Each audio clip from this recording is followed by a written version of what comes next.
To my channel. విన్నారా? గుర్తా restaurant అంట. గుర్తా restaurant ఎక్కడ ఉందో మరి అయితే నాకు తెలియదు, కానీ మేమైతే ఖైదీ రెస్టారెంట్కి వెళ్ళాలని మాత్రం మేము డిసైడ్ అయ్యి బయలుదేరి వెళ్ళామన్నమాట.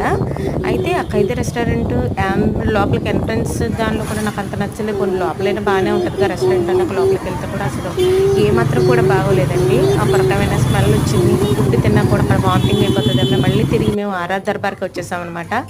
అక్కడ ఈ ఆర్ఆర్ దర్బార్ రెస్టారెంట్కి వచ్చాం. మెయిన్ బ్రాంచ్ ఉంటుంది కదా విజయవాడలో, అక్కడ కూర్చోం అనమాట. ఇంకా కూర్చున్నాం అనమాట. ఇక మేము ఆర్డర్ చేసుకున్న మాత్రం కార్న్ సూప్ అనమాట. ఈ కార్న్ సూప్ మా పిల్లలిద్దరు తినరు. ఫస్ట్ మేము ఒకటి చెప్పుకున్నాం, కాదు మేము తింటామంటే రెడీ చెప్పాం అనమాట. అయినా సరే మా చిన్నోడు అయితే మాత్రం తినలేదు. మా పెద్దోడు సగం తిని వదిలేసాడు అనమాట. దీన్ని నాన్న మీరు అడిగారు కదా తినండి అంటే, ఆహా నేను తిన్నంటే తిన్నంట కూర్చున్నాడు. ఆర్డర్ చేసిన తర్వాత పిల్లలతో వెళ్తే అలా ఉంటుంది అనమాట.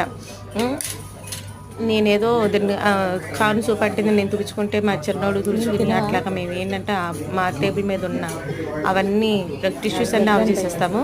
సరే దీని తర్వాత మేము ఆర్డర్ చేసుకున్నది ఏంటంటే చిల్లీ చికెన్ ఆర్డర్ చేసుకున్నాం.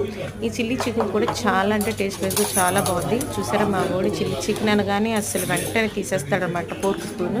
దానికి అలా గుచ్చుకుని తినేసాడనమాట మొత్తానికి.